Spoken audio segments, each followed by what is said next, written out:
Okay, are you guys in the fitness industry? Good morning, everybody. How are we doing? Great. All right. Welcome to. I'm so delighted that there's so many people here early this morning. Give yourselves a big hand at 8 a.m. Thank you. We're going to talk about a lot of things today. And how many people here use protein regularly as part of their fitness program? How many people use store-bought powders, BCAAs, all that sort of stuff? How many people only eat food protein? Or how many won't raise their hand no matter what? All right.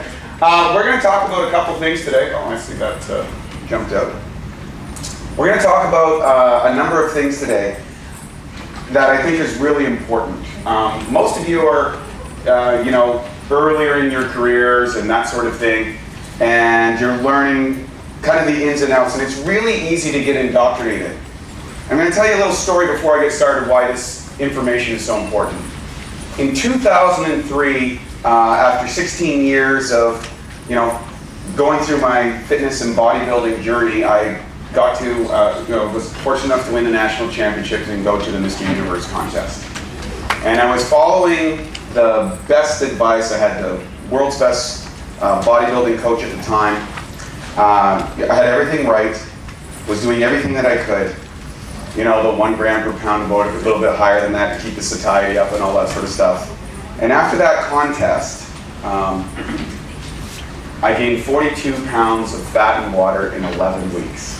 I went from Mr. Universe to Mr. Marshmallow. And it was devastating.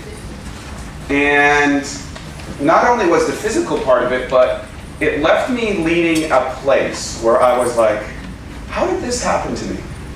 I'm supposed to be doing everything right. I'm following the best advice. I've got the ultimate discipline, and I can tell by the physiques and stuff in the room that you guys are disciplined folks. How was it that I ended up in this situation? And I was fortunate enough to meet a fellow. His name was Dr. Michael O'Brien. He was in his 70s at the time. He had an incredible presence. He was just light, and his eyes looked like they could look through you. And I was quite clear that this guy could really kick my butt. And I was like, and he had overcome a variety of different illnesses, including cirrhosis of the liver, cancer, and all this stuff. And I said, Michael, what happened to me? And he said, wait, you made a classic mistake that a lot of people do.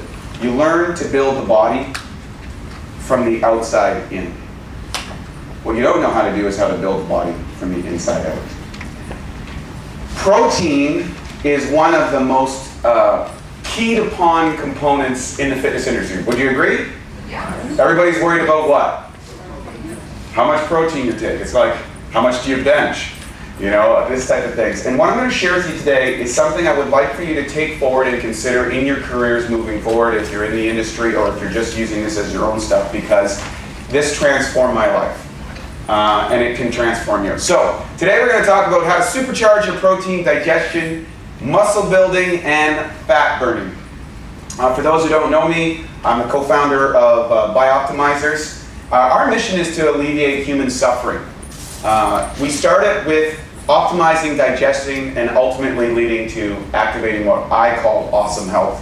I'll have another presentation later on about the 7 key factors around that. We can come out and check out one of those. I've been fortunate enough to be an advisor to the American Anti-Cancer Institute, coached over 15,000 clients worldwide, and read a bunch of books. I'm a sports nutrition advisor, and I did a bunch of bodybuilding shows back in the day.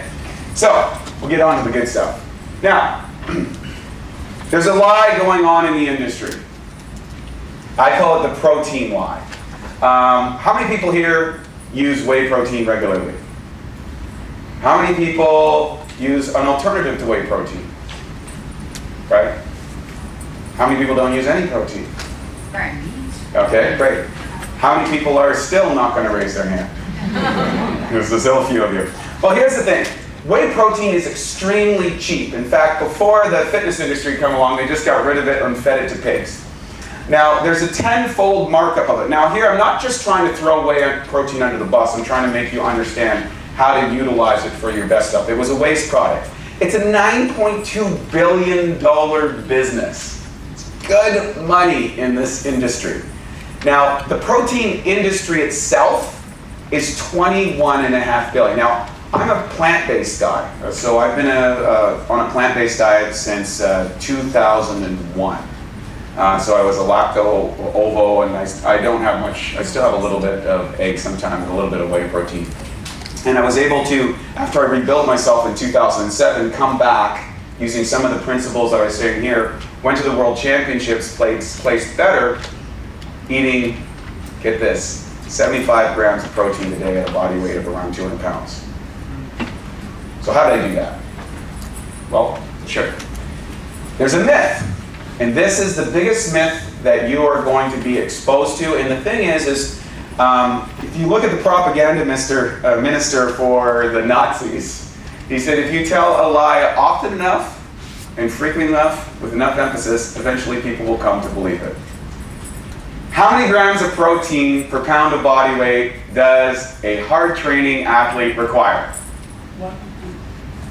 1 to 2. How many people would agree with that? Yeah, you don't want to raise your hand, right? How many people have heard that? How many have built programs around that? I'll tell you what the number one value of a high protein diet is. You want to know what it is? Anyone? Yes. No. What's that? Satiety. Correct. Satiety. So you have what's called an apostat, and that apostat determines how full you are. Now, natural food products have a high satiety index. Protein has a high satiety index, so there's this sense of feeling full. And if you're in a calorie deficient diet, and you do need to be in a calorie deficient diet if you're trying to get into physical condition, there is an advantage to having a high satiety diet. And it's one of the reasons, for example, on a vegetarian diet, that a lot of people have struggled with that because many of the foods that vegetarians eat are low satiety. Coca-Cola built an industry as one of the most successful consumer beverages because they were able to develop a product that had a satiety index of absolutely 0. In other words, you can continue to drink this product and there is no registration that you need to stop.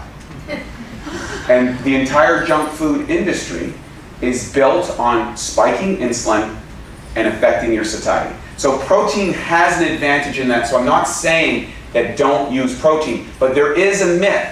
And how you stack your protein with satiety is absolutely key in order for long-term success. So if you're going to incorporate some of these things, you will have to make some tweaks in diet presentations or your own diet or that sort of thing in order to make sure that you can stay in calorie deficient if you're losing body fat to keep that satiety up. Everyone follow that? Yeah. Yeah, so that's good. So here's the thing.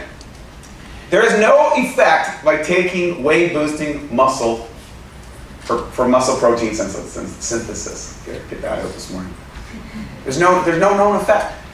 They have not been able to demonstrate this with reasonable doubt. Many of the studies that you see are kind of biased. So if you start looking at faux science and how to determine what is a legitimate scientific evidence, most of the supporting evidence that indicates that is it's supplied by companies and bought and paid for, and most of the research wouldn't actually stand up to a rigid scrutiny. So here's an interesting thing.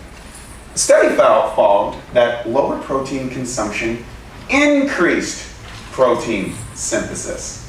So here's a little chart for you guys to take a look at. So how many people have seen the various BVs and all that sort of stuff about protein assimilation, and this is 99% assimilation, and this is 45%, all that stuff? Everybody see those in those studies? And those nice flashy advertisements? Here's the reality. 50 to 80% of the protein you're consuming is actually wasted. Okay? You only have to go into the men's changing room at any gym and you can figure that out, right? Yeah, I think some of you guys well, it's kind of funny, the girls are laughing. I've never been into the girls' change room, so maybe it's worse over there, I don't know. The bottom line is there is an optimal route, and then after that there's a diminishing returns, and there's some negative side effects. And some proteins are better than other. You know, at the top, still today, is egg protein. Meat, poultry, and fish is a little bit higher. Whey and soy protein powders, I really avoid soy, frankly.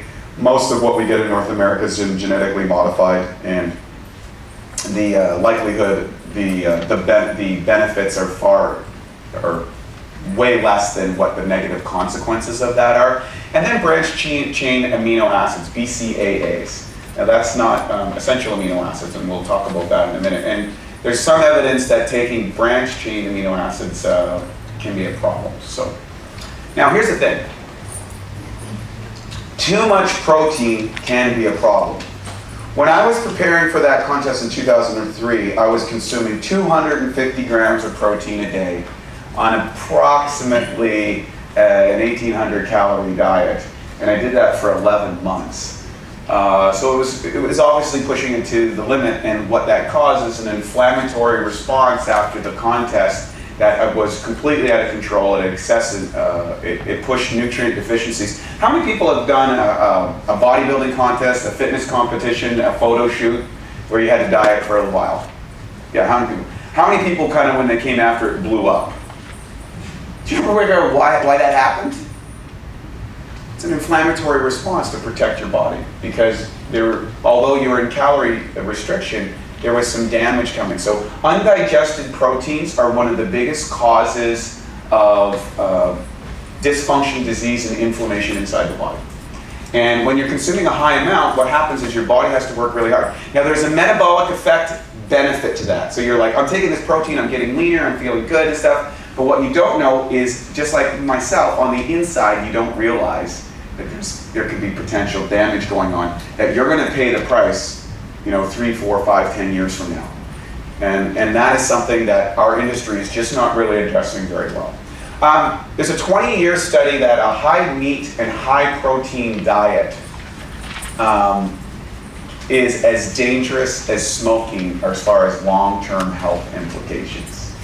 And by the way, we have the research here. If anybody would like to get a copy of this where they can grab the news pieces and stuff, you can come to our booth later on, and I'd be happy to download this for you, or get your email and send this over to you, so you can start checking in with the research that we've actually included with this. And here's an interesting thing. People that eat a high protein diet are 4 times likely to die from cancer. Isn't that crazy? Now, why are they not talking about that in our industry?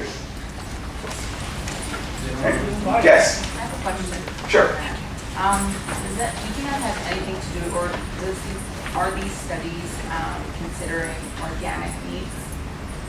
Good question. Good question. I do believe that when you're dealing with factory farm food, there's an excess to that. So I think that's a great point. And the reality is, if you are consuming a high protein, high meat diet, getting truly organic, without the antibiotics, without the range and all that sort of stuff, is absolutely the way to go. I was just at a Tony Robbins event recently, who, as a guy that buys like premium food, and of course it's interesting, he suffered from extreme toxic mercury poisoning. He basically ate fish and salad for 30 years. 5 is enough to kill you on a mercury rating. I think he had a score of 138. Yeah, and he was losing his brain function. Yes? Does that include plant protein? What's that? Does that include plant protein? Well, I think if you're going to go for plant proteins, you also want to use from organic sources, because herbicides, pesticides, and fungicides interrupt enzymatic activity in bugs, and that's how they kill them. And of course, the question is, how much of that do you need to eat before it's going to damage your enzymatic pathways? No, I understand that, but I'm saying 4 times more likely in terms of cancer. Is that just meat? Or High protein diets. So, Yeah, high protein diets, because it could include a high amount of eggs, high amount of milk proteins, and that sort of stuff. What's that? Vegans. Vegans die from other issues. Usually they piss off some mediator and they get killed. Yeah, I'm not a vegan vigilante, just so you know. So yeah, we have to worry that. So here's the thing. Excess protein alters the mTOR signaling. Now mTOR, has anybody seen those crazy like super dogs? You know, the ones that look like they're Ronnie Coleman's offspring or something? Well, that's because they altered the mTOR gene. So that's one of the things that's happening with CRISPR research, is how you're able to increase muscle mass by affecting the mTOR gene. But the mTOR gene, interesting enough, is also involved in insulin regulation. It's also involved in things like longevity, living long. And so it's interesting because this signaling is what allows for you to repair. So what typically happens when people increase their protein consumption is there is a short-term benefit in increase of the synthesis of protein for maybe anywhere from a month, 2 months, 3 months, or these type of things. And then at a certain point, your body now starts to down-regulate that, and it's a road of diminishing returns. And what happens is people ultimately say, well, I need more protein. Well, now I'm doing better on 300 grams instead of 200 grams, and it's 400, and it becomes a more is better mentality, which kind of pervades the entire fitness business. More is not better, optimum is better. Make sense? Yeah. 3 people. Make sense? Yes. All right, thank you. Now, so this whole mTOR piece is what is a big role in longevity in cancer prevention, and that is why you typically see a higher incidence of cancer in populations that have a higher protein diet. Particularly in North America, we have the highest protein diet, I think, on the planet relative to other cultures. You go to other cultures, protein is very expensive to produce. A lot of people don't have it, and it's not as pervasive. And our industry is the #1 consumers of protein, period. Would you guys agree? Yeah. I mean, it's all about the protein, right? So excess protein consumption negatively alters mTOR signaling. So what you have to realize is that your short-term fitness gains could end up causing you problems down the road. And nobody's talking about this. Because again, we're up against a $9.2 billion industry. Do not underestimate how your thoughts can be influenced by the marketing machines coming out of Madison Avenue, right? Yes, sir.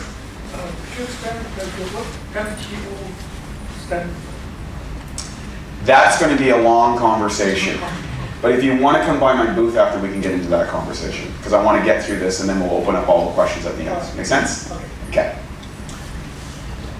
So, truth is, protein is about efficiency. I have a question for you. Do you believe that you are able to extract every calorie, every gram of protein, every carbohydrate, or every fat that you consume in your diet? No. Do you believe that other people, or there's a variance between people's ability to absorb, assimilate, and utilize protein? Or any other food? Yes. Would you agree that some people do very well on some diets and other people do very poorly on that? Yes. Do you ever think why that is? We're different. We're all different. But why? How are we different? Well, we all got a genetic baggage totally different from Correct. the other. There are genetic precursors, but there's also something. Do you know how you break down, assimilate, utilize your foods? Correct. There's a guy that knows what's going on. We'll get into that in a minute. Yes, enzymes, probiotics are an essential component of the digestive health market, and it's one of the reasons why I think probiotics are starting to come in so popular over the last 15 years, is because of people are starting to look at digestion. Just so you guys know, this is a shocking statistic, and it comes out of the United States, so you can just extrapolate it by 1/10 here in Canada, because we have very similar dietary habits. But 12% of the emergency hospital visits today are related to gastrointestinal issues. Think about that. 12%. So more than 1 in 10 people going to the hospital in an emergency situation for a hospital visit in an ambulance is going because something is wrong with their digestion. 1/3 of the population is suffering from digestive dysfunction on any given day. They're having pains, or they're doing an over-the-counter, or they're doing something. How many people have felt bloated? Yeah. How many people have ate something and you're like, oh, that's not good? How many people have tried various protein supplements or things and say, that one doesn't work for me? Well, what I'm trying to explain to you is to look at all these different things that can affect you. So Here's the thing. Efficiency is here's what you want to happen from protein consumption. You need a rise in serum amino acids, okay? A rise in total nitrogen extreme. So nitrogen balance is one of the things that you're looking for if you're in an anabolic state or in a catabolic state. And then so basically your intake of nitrogen needs to be greater than your excretion of nitrogen. Make sense? You guys all know that, right? Yeah. 3 people? 1 person? You guys all know that? Yeah. Well, you do now, right? Okay, so okay. So the more protein you eat, the less efficient you become. And there's this whole debate about whether you absorb more than 20 to 25 grams of protein in a single serving. So I don't believe that, frankly. I think there's a significant variance. I can remember meeting Ronnie Coleman back in the years ago when he was in his Mr. Olympia heyday. Has anybody seen Ronnie live in person? Yeah. It's kind of mind-bending when you realize that, okay, this person is not really human. He carries so much muscle, like his arm is about the size of most people's legs. For real, it's quite a phenomenal experience. And I'm looking at that guy and I'm going, I think for whatever reason, he absorbs more protein than the average person. I don't know how, I don't know why, but I think, you see, Ronnie Coleman at 300 pounds on the stage, and then you see like a 90-pound fitness competitor. I'm going, there's a difference here. Make sense? Yeah. So I always take these kind of numbers that are thrown out with a grain of salt. The other thing is, no matter how much protein you consume, there is a part of diminishing returns. And when you get as old as me, in the fitness industry, you start to notice these things as you get older. You start noticing, I just don't feel as good on protein. Oftentimes, people will start switching off their favorite proteins. Have anybody eaten typical kind of type of protein they had and then all of a sudden they didn't want to eat it anymore? A lot of times that's because your body is developing an aversion to that for a variety of reasons. It could be the chemicals that's on that protein. It could be the hormones on that protein. But it's likely that your body is trying to downregulate the absorption of that particular protein and the amino acid profile that it has because it's seeing that there's an excessive protein consumption inside the body. Okay? And that's why for most people who are kind of sophisticated on their protein consumption for athletic performance are usually start cycling proteins. So they'll eat tuna for, 6 months, and then all of a sudden I can't do that, I gotta go into chicken, and then they go, I can't do that, I go to turkey, and I do believe there are some benefits to cycling your protein, so try to be conscientious of that in your own careers or if you're coaching other people. Bottom line is you have to find your own sweet spot. At the end of the day, we are different, and we're different for a variety of reasons. Hormones, whether that is your own endogenous hormones or exogenous hormones. I mean, there are people here that may take exogenous hormones, okay? You might know people that's going to change your protein synthesis, your age, genetic factors, your enzymatic capacity, your probiotic capacity, the functioning of your digestion, all influence this. Another thing I think is really important to address is insulin. What is the most anabolic hormone inside the body? Insulin. It's insulin. Most people think it's testosterone. It's not. Insulin is actually the most anabolic hormone inside the body. It is the hormone that drives everything, and that's why, back in the late 80s, early 90s, they started, some of the people on the extreme level of bodybuilding got into stacking insulin with growth hormone and testosterone because they were altering that combination that happens as a child where you have very, very sensitive insulin levels and you can stack it with hormonal levels, and that's why teenagers or young men have faster growth rates than typical athletes. Okay, but excess sugar can produce a significant insulin spike. So it's like the interesting thing is it's like eating a white bread if your insulin spikes. And how many people have used a glucometer? Anybody use that? I would recommend that everybody go out and get a glucometer. So you put them on the back of your arm or whatever. And this is a really interesting process to use. You put them on the back of your arm, and what it does is you eat your food, it's going to register how quickly that insulin spike is. And you'll be shocked at the foods that will spike your insulin. Like coffee. Coffee will spike your insulin levels. Whey protein will spike your insulin levels. And too much insulin spiking, and how many people eat here more than 3 times a day? Yeah, how many people are more than 4? How many are at 5? Yeah, so small frequent meals. So I'm actually working around satiety. Satiety and diet related to and exercise related. So what I've noticed is ketogenic dieting has become very popular lately. Have you heard about it? Yeah. Yeah, why do you think that's so popular? I believe it's become popular because it is one of the dietary solutions to an excessively sedentary lifestyle staring into blue screens most of the time. How many people here have heard of intermittent fasting? How many people have tried some of these diets? Yeah, and again, I do believe that intermittent fasting is another solution because we have altered the natural, I would say the natural exercise or movement cycles of humans up to this point in history. We spend a lot of time altering our circadian rhythms, looking into blue screens and sitting at desks where, 100 years ago, the World Health Organization recommended walking 20 miles a day as a basics to health. Think about that. That was before cars. My grandfather, he went back and forth to town in a horse. And he would probably walk 15, 20 miles a day, just as normal. How many people do you know walk 15 to 20 miles a day? Yeah. There we go. We got a couple of walkers out there. Yeah. So, and one of the things that keto dieters do is they try to avoid too much protein. Isn't that interesting? When you're on a ketogenic diet, you got to keep your protein low.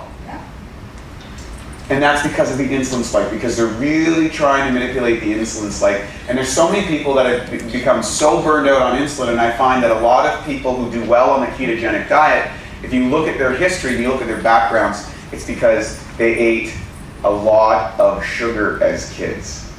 And they blew out their amylase enzymatic pathways, and they're not able to metabolize it. And they also, their pancreas just got wore out from producing so much insulin. So, now, protein can have a longer transit time. How many people have gone on a high protein diet or a ketogenic diet and got constipated? How many people won't raise their hand?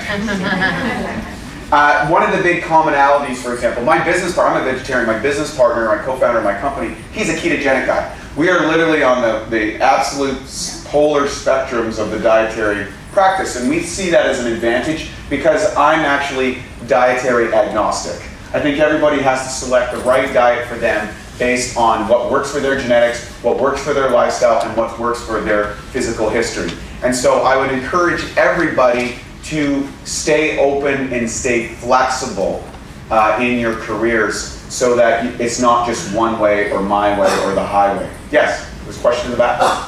Yeah, just a question on your last slide. Yeah. From what I know, protein being converted into sugar isn't a priority for the body, so how does that end up being an issue for affecting insulin? Sorry, I couldn't hear you. So I was saying protein isn't like the conversion of protein to sugar in the body isn't a priority, so how does that end up affecting your insulin? Yeah, because what'll happen is excess proteins will get converted into sugars through glucogenesis, okay? And so that will spike insulin. So once again, that's going to vary from person to person. And the best way to test it is to get the glucometer and see how much it's affecting you. So you can take your favorite protein, slam just that, and watch and see if you get an insulin spike.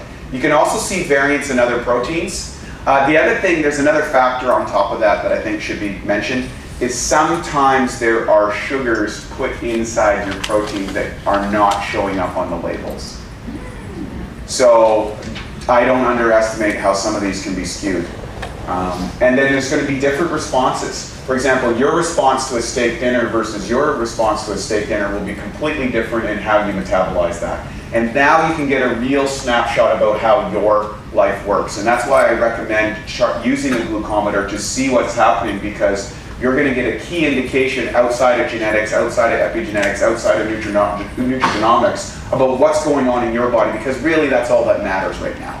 And once you understand your own body, you're able to extrapolate that to other people and use the same technology to figure out what's going on in their lives. Make sense? Okay, so everybody's going to run on. By the way, I don't own a glucometer company, so I should, but I highly recommend using it. So transit time is basically how long food takes to go through your body. What most people don't recognize, and this is something I'd like for everybody to get in their heads if they wake out before they leave here.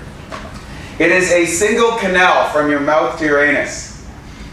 When you consume food, it is not in your body. It's not in your cells. It is not delivered to your body. So there is a process that involves starting with chewing response. The food goes into the esophagus, down into the upper cardiac portion of the stomach.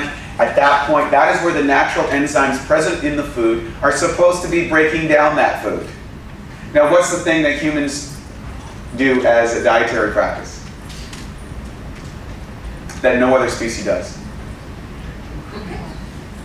Correct. They cook their food. When a tiger eats a zebra, it eats the food in a raw state.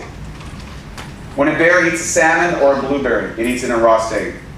When a horse or a cow eats grass, it eats it in a raw state. Now, it gets the proteins and enzymes and fats and all that sort of stuff, and the macros, quote unquote, that we all learned. Not that they have a they're worried about their macros. But here's the thing that they are all getting. They're getting the enzymatic potential of the organ or the animal that they consumed or the plant that they consumed. Enzymes are the difference from the living and the dead. They're the difference between stones, plants, and people. You have over 25,000 enzymes, enzymatic reactions in the body that they know of, and probably a lot more. They are the difference. They are responsible from everything from thinking to blinking. They're chemical catalysts that accelerate the response of everything in your body, from protein synthesis to digestion to your brain function to your turnover rate. And part of the reason of the drop-off of cognitive function as we get older is a deficiency in enzymatic processes. And I believe that they lead to a variety of different conditions inside the body. We'll get into that in a minute. So the longer it takes for a transit time, the more toxic you are. So one of the things you can track is how long it takes for food to actually get converted. Because after it goes to that upper cardiac portion of the stomach, if you don't have enzyme presence, that triggers your body to start upregulating enzymatic production. So humans have a pancreas that is 4.5 times the size of any other species relative to body weight. And I believe that's largely in part because of cooked diet. Now, there's advantages to the cooked diet. It's one of the, I'm not saying that cooking our food or storing our food doesn't have advantages, but there are advantages and liabilities to everything. Would you agree? Yes. Yeah, exactly. So, next. So, how can you become more efficient? Enzymes. Here's an interesting study. 50 grams of whey protein, no enzymes, a 30% increase in amino acids. By adding 2.5 grams of enzymes, aminos were 110% higher after 4 hours. So remember that first part of digestion, we're supposed to be getting the key enzymes. Now, the essential amino acids that are converting and cleaved in that first level, what happens after that first 30 to 60 minutes is hydrochloric acid is going to come inside the body, and that is going to alter the pH. When you're dealing with, particular with proteins, you need what's called protease. Anybody heard of protease? So protease is an enzyme that breaks down protein. Okay. Now the thing is there are proteases that work at various pH ranges, and there are amino acids that are cleaved at various pH ranges. And so when you're looking for proteolytic enzymes and stuff, you want something that handles a 3.0, a 4.5, and a 6.0. That each one of those has a range inside your pH. So when the hydrochloric acid comes in, as it goes, you start cleaving those proteins properly. And that's why you start getting such an increase in fold of the amino acids present inside your blood, so that you're getting more out of the protein that you're eating. Okay? And one of the reasons, if you look, I believe, at the one of the longest living, healthiest populations in the world, is they consume a lot of seafood in their raw states. And so what that means is their body does not have to manufacture and produce as much enzymes in order to digest the food, and I believe that has contributions to longevity. Okay. So, yes? Should our body be able to produce enough enzymes, or is it just Yes, it can do that, but here's the thing. There is a metabolic cost of that. So imagine if you are processing food in a factory, okay? And it takes a certain amount of electricity, and you have to pay the electricity bill. And so you say, well, yes, we could just keep more lights on, run more machines, run all that sort of stuff. So everything that you do has a metabolic cost, which takes energy units. Enzymes are one of the most, what I would call metabolically inefficient processes inside the body. It takes a lot of energy to produce enzymes.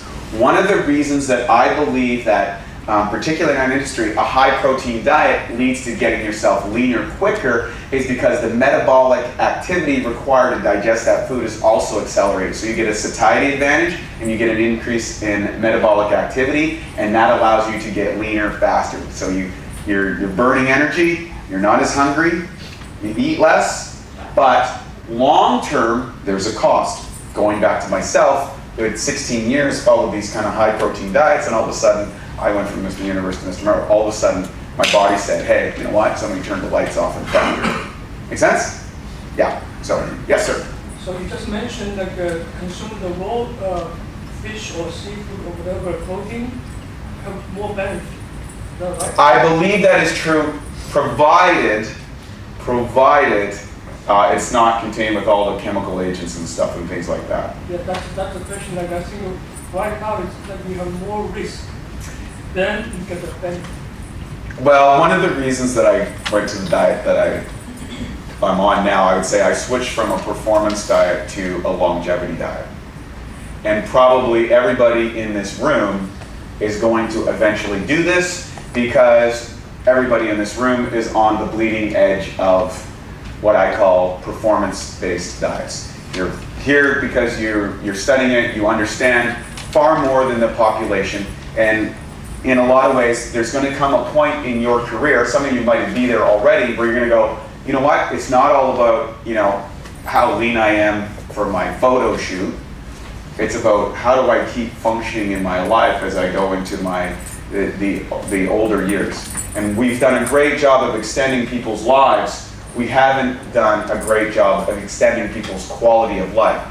So the disability adjusted life expectancy for the United States, which is where all the research comes from, because they got all the cash, is 60 years old. And what that means is that they will be on some form of disability. They're dependent on prescription medications or some other devices or surgeries or some other agent. So people are living longer, but they're living longer in a compromised state. And we'll talk a little bit about the blue zones. So, how are we doing for time? 8:42, when's this over? 9? 9:50, okay, good, we're okay. Okay, so I always get worried. I can ramble on about this forever, so you can come by the booth and we can talk all day. How else can you optimize your digestion and assimilation, building more muscle with less? So how did I go from 250 grams of protein a day to go to the World Championships to somewhere between 75 and 100? Maintain the same body weight, actually look better, do better, compete better, and feel better, and after the contest, I didn't gain 42 pounds. I think it was under 7 or 8 pounds, I think it was when I came in. So I used to compete at about 176, and I think I was 185 after that contest. So that happened. Well, first, I would suggest this, and this goes to your question. Consume cleaner sources. Do your due diligence on the protein that you are consuming. Okay? Wild caught fish, and I would say, you know, again, I would recommend if you are on a high protein diet, go get a mercury test. Seriously, get a heavy metals test. I think that there is particularly if you're noticing short-term memory loss or the inability to remember things and stuff, often that's associated with high levels of mercury. Okay, and our industry, because they consume a lot of fish from the oceans, which have high, our oceans have become toxic soups. And the mercury content, I've got probably half a dozen friends who were world-class fitness and bodybuilding folks who ended up with mercury toxicity because they ate so much seafood. Seafood's great for this industry.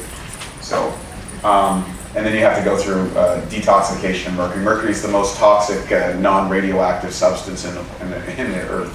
Organic free-range chickens, if you're going to eat chickens, I know it's big in our industry. I used to love chicken. I used to order chicken all the time. I remember it, and try and get organic free-range. Almonds and other tree nuts. Again, this is another one, going back if you're on the more plant side, still check out your almonds. Find out if it's got herbicides, pesticides, and fungicides. Find out what chemical agents might have been sprayed on. Find out if there's other stuff been put onto that as preservatives and dyes. These things interrupt enzymatic activity, they affect your digestion, they lead to a variety of conditions that you may not consider. Quinoa, I know it's pretty boring, it tastes pretty crappy, but I use it. Pasteurized eggs. When I was a kid, we had a neighbor next door, and he had chickens, and we used to get his chickens. And if you get chickens in that kind of environment, the egg yolks are actually kind of orangey. They're not yellow, and they're not the faded yellow. So go to your farmer's market, find someone who's running a real chicken farm, who's really into this thing, and get your eggs met. I think eggs are great. I think if you were to probably design the perfect food source, I think it is an egg. Okay, I think it's really best, but get the best eggs possible. Okay? Can I ask a question? Can I back up the chicken 1 second? Benefits of a free-range chicken opposed to just an antibiotic-free chicken. Yeah, here's the thing. Do your due diligence on whatever company that you buy from, do your due diligence. Because what happens, it's even like free range, when they say free range, like a free range chicken, for example, you need to do your diligence. Free range might be, it gets like 1 foot to walk around it. Okay, so imagine if you think of a person that's been locked in a cage for 25 years, which is the equivalent of a chicken's life. And it's not 25 years, but if you go back there, imagine a person locked in a cage for 25 years. How do you think their muscle tone and their muscle mass would be, or what the fiber type is like inside that person versus someone for 25 years who was exercising every day out, running around and doing things? Of course we know that would be different in humans. Of course it's going to be different with chickens. So oftentimes when it says free range, hormone free, and I think what's the other word that they use, someone in the audience will know, is the thing where they actually are beyond free range. They actually free run, yes, that's what it is. Couldn't remember the name. So that will that means that the chicken actually goes around and starts pecking around on the ground and is doing what a chicken is supposed to do. And it's any animal in its natural habitat is going to operate at its optimal level. The thing is, with factory farming and modern food production, oftentimes it's very difficult in order to maintain those conditions to support these populations that we live in, and that's why that food is so expensive. Okay, make sense? So just trying to give you an overarching of some of the choices. Organic, plain Greek yogurt, grass-fed beef, that's becoming a very big popular for people who like to have beef and red meat. I remember one time I couldn't live life without beef 3 times a week. It's hard to believe that was over 25 years ago, but it happens. Chia seeds are really interesting because what I like about them is they hold a lot of water. Okay, and what I find, particularly on our performance-based diets, is we end up getting a lot of dehydration in the intestinal tract, and we suck water out of the intestinal tract, and that is an essential component in maintaining a healthy gut flora. And so dehydration is one of the issues that throws off the balance of food. The other thing is you want a negatively charged intestinal tract. Negatively charged tend to be better because it's more supportive of the good bacteria. One of the reasons I use ionized water is because it's negatively charged water, and that tends to lead to positive results in your bacterial level. Flax seeds, legumes, that's pretty straightforward. Now there are a lot of people that have problems with legumes. You do need to do some genetic testing on that. There's a great number of the population that just can't eat that stuff. Okay, I always look at it's usually about 25% of the population that just keep it out of your diet. Organic pasteurized pork. My personal belief is that pork and beef are a little too close to human genetics in a way that it interacts negatively, and I do believe that there's a higher incidence of cancer with people who consume that. That's what, I can't say that absolutely, but that's what my observations have been. Working with the American Anti-Cancer Institute, we see those trends typically. So again, just that's just conclusions that I've observed over the last 15 years. And gluten-free oats. All right, now, if you're using amino acids, use EAAs, all 9 essential amino acids, not the branched chain, like not the full spectrum. You're going to do a lot better. So essential amino acids, that's the amino acids that are essential to metabolism inside your body, because oftentimes, again, at those first essential amino acids, if you don't have the enzymes present, aren't getting cleaved. And by adding those into your body, outside of enzymatic capacity, you start breaking down those key amino acids in that first 30 to 60 minutes of digestion, and that triggers a lot of the protein synthesis in your body that you're not getting, and that's why the benefit is. So you can optimize your athletic performance, recovery, and overall health if you're using that. I think it's a great way. One of the easy tests is you can take, say, 3 to 5 grams of EAAs before a workout. And if you do that and notice that there's a performance benefit, chances are you're going to benefit from that, whether that's extended endurance or more pop at the gym. Yes, sir? Can you just go back 1 sec? Can you suggest an optimal timing to when you take enzymes and probiotics? I mean, Yes. It's all on the spectrum of first thing in the morning, first thing at night with your meals and so on and so forth. Yeah, for enzymes before your meals. Right before. Yeah, right before your meals. So for example, I oftentimes will take my enzymes and I'll actually chew them. I'll break them over into my mouth before I swallow them, or sprinkle them on my food, or sprinkle them in your protein shakes, and I'll get to that in a minute, and let it start to activate, because what happens, if the enzymes are present in the food as soon as you consume it, your body says, I don't need to manufacture. So taking them after, your body's already going to say, oh, there wasn't enough food, because your body's actually picking up a response when you smell, taste, and touch the food. And then as soon as it goes into your mouth, your body starts, it's pretty intelligent. It says, oh, there's carbohydrates, there's protein here, there's fat thing, I need to start manufacturing, protease, amylase, and lipase. And probiotics? Probiotics depend on the type of probiotic it is. So, for example, I use a proteolytic probiotic that I take usually at night before I go to bed, and sometimes I'll take it in the morning. And if you're having trouble with protein digestion, a proteolytic probiotic would be good after your meals, and some of the kind of more carbohydrate dependent probiotics, which most are, you can take those with or after meals, I find is best. Thank you. Yeah, good question. Yes, we got a bunch more. Go ahead. Taking enzymes would be just for somebody who's struggling as opposed to somebody who's really struggling with digestion, taking it could interfere with the body's normal function and efficiency. Yeah, good question. It's a great question that comes up a lot. People worry about that. And here's the thing. As a species, we're actually supposed to consume food that is rich in enzymes. That is the natural state of every species in the planet except humans. And that's why we have that pancreatic response. So we have become adaptive to an enzymatically deficient diet. But I do believe that it has consequences in the long term. Everybody can make their own decisions. So I think most people, when they start using enzymes, like a high quality enzyme prior to, the benefits start. You start to see the difference in digestion, transit times, brain function, cognitive function, muscle building. All these sort of things go up so much. You start to, that question kind of gets eliminated, because it's like, that's a common element that you'll see out there. People say, hey, if I eat a lot of enzymes, will I get too used to it?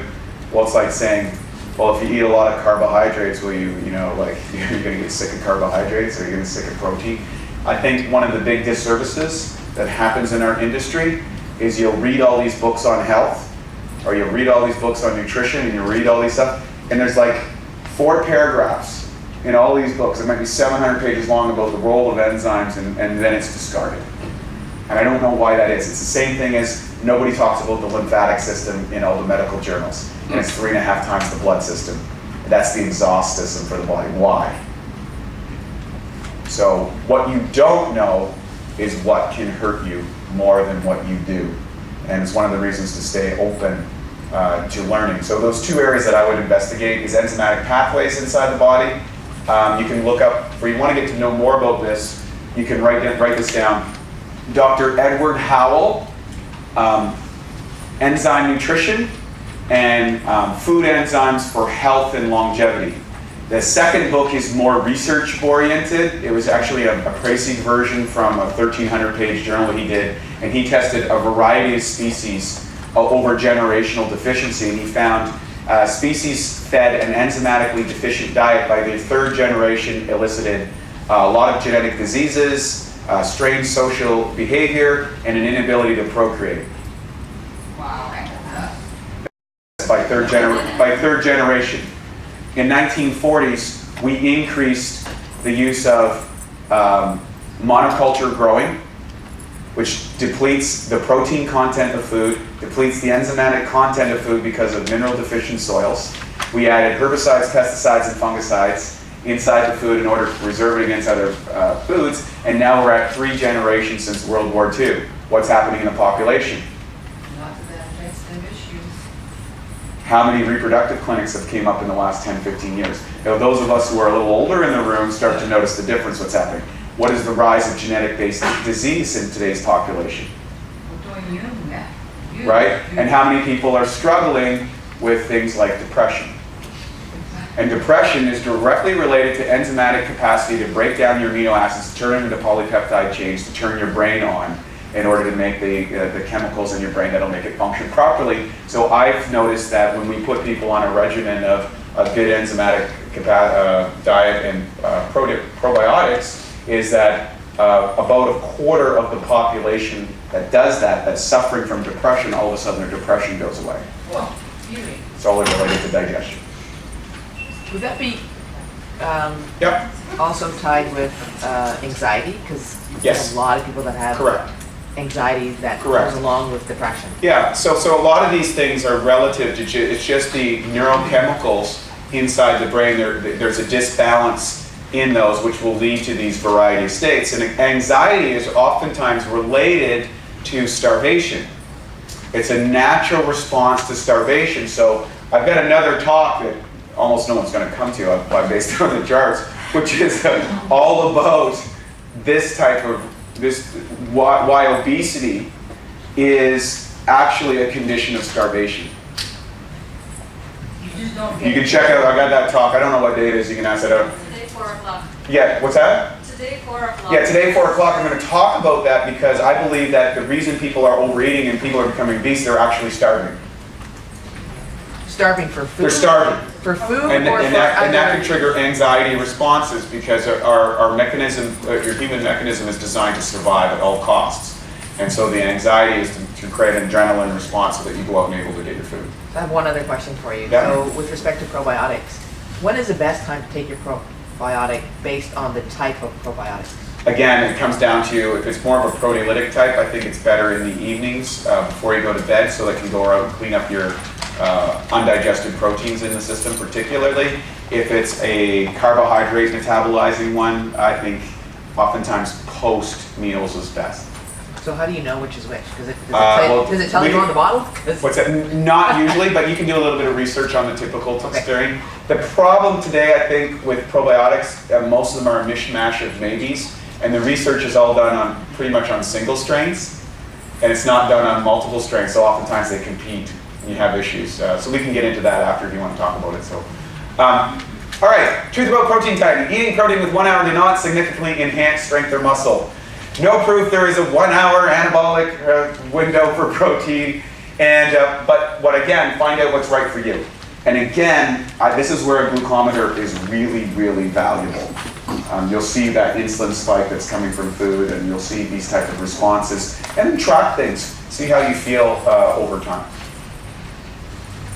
Rebuild your gut with health and probiotics. How many people here eat fermented foods? I do believe that every single culture on the planet, I've traveled all over the world, every culture I've ever been to has developed some sort of fermented food that goes along with the diet that they consume. I think that's fascinating that somehow populations, many of them that have been around for centuries, even thousands of years, have cultivated the understanding is that you need these important microorganisms. If you do not have enough enzymes or probiotics inside your body, so there's somewhere anywhere between 200 to 1,000 strains of different probiotics inside your body. So they found people in the Amazon that have like 250 or 300 strains that they've never heard of before because of their diets. And they also took a guy, I think it was from Princeton, had his son do an experiment. His son wanted to do an experiment. He ate McDonald's food for a period of 3 or 4 weeks, nothing solely, and he lost about 200 strains of the probiotics inside his body. Right? They actually starved to death. And the food that you feed it, prebiotics, and of course the appendix they now discovered was a backup system to reboot your gut flora in the event that you got wiped out. And how many people had their appendix out? Well, nobody had their appendix out in this room? All right, right. So it's interesting, right? We didn't know what that was for, and they now figured that out. 15 minutes. All right, we got to bro through this. All right. So rebuild your gut with health and probiotics, increase microflora, and boost proteolysis. What's interesting is I can't tell you how many people that got on good fermented foods that are right for their particular diet, and you have to go along with that. So, or started supplementing with the right probiotic and felt a difference in their overall transit time, their mood, body leanness. What you usually notice is people say, "Oh, I feel leaner after a week or two." It's not that you're leaner, it's just that you've got less inflammation inside the body, so you're not holding water or feeling bloated, and so you get that tighter look. Stimulate digestive and protease and peptidase. One of the things that bacteria work inside your unit are directly connected to your nervous system. They actually are the things that make you crave that caramel macchiato at 2 o'clock in the morning, or want to go to 7-Eleven and just have a fest, a food fest. It's the bugs that are running the system. They release what's called exoenzymes involved in the digestive proteins. So going into that phase, the original amino acids are cleaved in that top part. What happens is bicarbonate buffers are brought in to neutralize the acid, then it goes in the intestinal tract, and then the flora start to work on it from the rest of that thing, and then that activates peristaltic contraction, which gets the waste out of the end. So the bottom line is that the use of fermented foods and probiotics, I do believe adding fermented foods to your diet and increasing things like artichokes inside your diet or prebiotics, so that you create an environment that will support. Because if you're taking a probiotic and it doesn't have the right prebiotics with it, or it's not in your diet, it's not going to work, it's not going to take a hold, because they're actually going to starve to death within 24 hours. You're literally stuck. These are living organisms that are essential to your functioning. Boosting stomach acid. The average 40-year-old has less than 30% of the enzyme production of the body. They have less than 30% of the hydrochloric acid production inside the body. Hydrochloric acid is an essential component. I cannot tell you how many people we've added hydrochloric acid. You take it after your meal, and all of a sudden their skin looks different, they're more brighter, they're more functional, their digestion works better. Particularly if you're finding a lot of weight gain, even though nothing is seen to change, or all of a sudden you're having trouble breaking down your food, or you're feeling bloated from foods that you used to just do really well on, chances are a tablet of hydrochloric acid after your meals is going to fix it. It's really amazing how that is. See, because proteins have to go through that particular cycle. Acid reflux and heartburn are not caused from too little hydrochloric acid, it's caused from too much, it's the other way around. It's your body isn't producing enough hydrochloric acid, and they take proton pumps to suppress hydrochloric acid. What happens is you have a little esophageal sphincter here that pops open, and it closes when you have enough hydrochloric acid. It stays open if you don't have enough, and then that splashes up and leads to heartburn and acid reflux. And heartburn and acid reflux are really, really common in our industry at people at a young age who shouldn't be dealing with it. Okay? And again, that's an important component that you get those cleaving, because that allows you to bring those amino acids in at the end. Wait, did you say take the hydrochloric acid After, yeah. So enzyme, here's my rule, 1, 2, 3. Proteolytic enzymes before actually a good strain of enzymes. They should have a multiple strain with high in protease particularly. And then HCl after, and a proteolytic probiotic at night. So enzymes before, hydrochloric after, probiotics in the evening. Avoid these proteins. I don't think this is a really big issue for most of us. I don't think a lot of people are into hot dogs, bacon, and sausage and all that sort of stuff, but I think those are the most inflammatory foods that you have. Grain-fed red meats, this is an issue. That's why you want those kind of, buy your meat in its best state possible. Low-quality protein powder. You think you might be getting the deal of a lifetime on a cheap product, don't do it. And conventional pasteurized dairy products. Again, going to hormones, chemicals, and it's highly mucus forming, which affect your bacteria culture. How to pick a protein value. You might want to take a picture of this. Again, if you want the slides, you can come by our thing. I'll be happy to hand you the slides so you can use these afterwards. Just come to our booth. High BV value, biological value. You want it pure, clean, ideally organic. No fillers. Avoid the maltodextrin and other additives. It might not taste as good, but it will be better and you'll adjust to it after a while. Include enzymes. Protease is essential. I think when you see a company that's added enzymes into their food, what I usually say, they're usually a little bit more up to speed on the design of that product. They understand that role and they're probably designing a product that is better. Now there are, of course, people are just throwing in what's hot and don't know, but generally talk to the people that run that company and see what they know about it. Pick up the phone and call them. You'll be surprised what you learn. Not denatured. Make sure you don't get denatured protein. That's the big issue going back to cooking. Lower in carb and no sugar. Stevia and monk fruit are better. Not everybody likes stevia, but monk fruit's kind of catching for it. It seems to be very positive. And it tastes good for you, right? I mean, at the end of the day, your food doesn't taste good, you're not going to eat it. And then finally, digest well for you, test it, and if you want to get really into the research, do a glucometer. What I do suggest, mix enzymes inside your shake. This is the best pre-workout that you can use. Take your shake, take a couple caps, throw it in the thing, shake it up, let it digest for a little bit, and sip it through your workout. You will not believe the difference because your recovery, as Dr. DePasquale figured out years ago, actually starts immediately when you're training. And if you can provide a steady source of amino acids to sit while you're working out, it's much better than using a maltodextrin glucose component. It's really, really powerful. Supplements for protein maximization, enzymes with protease. Again, make sure it has a 3.0, a 4.5, a 6.0. Most people, you want a capsule. It's keeping at least 100,000 huts. That's the enzymatic capacity. Proteolytic probiotics restores your gut, boosts ability to digest synthesized protein. Betaine HCl helps dissolve your protein, makes it easier to convert into amino acids. If you're struggling with elimination and constipation, or your clients are, put them on an eliminative booster, so a combination of herbs to kind of get the stuff moving. Usually with those, you would only keep them on for maybe a couple weeks. Don't get them addicted to them, because particularly if you're using Cascara sangrata, which is a great, which is a powerful herb, only keep them on that for about 2 weeks, and then give them at least 2 weeks and ideally 4 weeks before you get them off that. Of water, and use a high quality protein powder. Use the 8 criteria we just talked about. So putting it all together, here we go. Kill the myth. More is not better. Unabsorbed protein can become toxic. Too much protein ages you. We see that so often in the older people in the industry. They get the kind of haggard face look and all that sort of stuff. And you're like, they got a great body, and they're like, well, you look so old.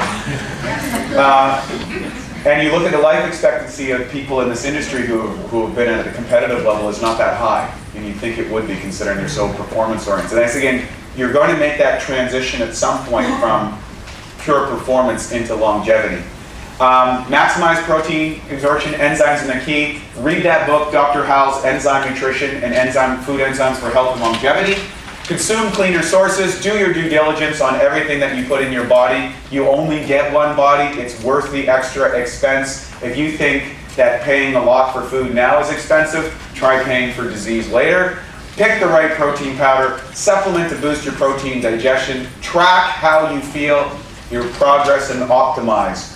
One of the things that I learned from my coach, and that was to keep a written journal, and we used to have to write down everything that would happen, like how I felt, how did I wake up. If you're waking up with brain fog in the morning, bad breath in the morning, you have a hard time going, chances are you are running a toxic wasteland inside your body. You need to start addressing that now.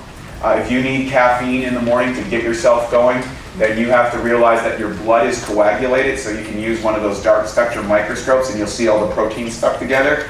People take a coffee or whatever and that'll separate. Start drinking ionized water first thing in the morning. That'll set the charge in your body. I drink literally a liter every morning. Well, I like to drink a liter every morning when I get up to set the body, and that will separate those blood cells so you can carry your oxygen better. When you follow these steps, systematically transform the way you look. Proteins you can choose. You can optimize your protein digestion. You'll naturally build more muscle. You'll burn more fat, and you'll increase your longevity. I was fortunate enough to have a crisis, and if any of you here in this room end up in a crisis, you have to realize there is a real benefit to that, and that benefit can set you up to going down a different pathway. So everything that happens to you is actually an opportunity. It's important for you to recognize that. So if anybody wants to learn more about this, you can come to booth 431. We're out right by the food court. Come check it out. I'll answer all your questions. We've got a few minutes left. I'll be happy to take whatever questions we can at this moment. If we don't get to them, just come see me after. Yes? So, any suggestion like for the normal health? Do they need those kind of supplements? Do they normal health people? I believe that everybody can benefit from it. Because as a population, we have an extremely enzymatically deficient diet. You can get hydrochloric testing for yourself. We can send you an email that you can do a testing on hydrochloric acid, and then do some stool samples and see how your gut health is. And then base your program from that. You can always randomly shotgun things, but at the end of the day, the more testing that you do to get specific to your particular needs, I think the better off that you're going to be. And most of the biohackers, quote unquote, that's what they're doing. They're just getting research on themselves. Yes?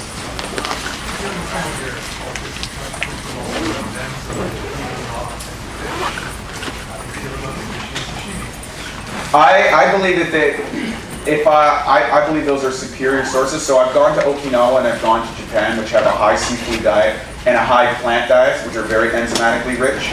And you look at those populations and they have less disease, even though they have a ratio of smoking that's 3 times higher than the regular population. Thank you, Wade. Yeah, thank you.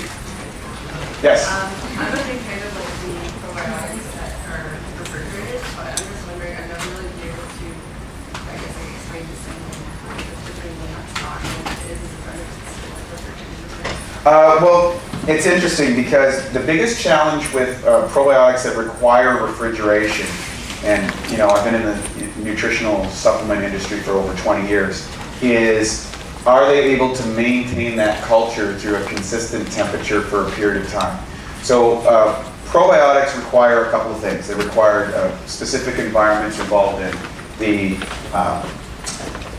temperature, prebiotics, postbiotics, and in order to create an environment. And if a probiotic requires refrigeration consistently, the variance in the development and cultivation of that is tough. Now, if you can get it and it's right, that's fine. But for the most part, where people run into problem is time, air, light, water, and radical temperature change. Because a 1 degree or 2 degree change in temperature will increase the activity rate of that probiotic.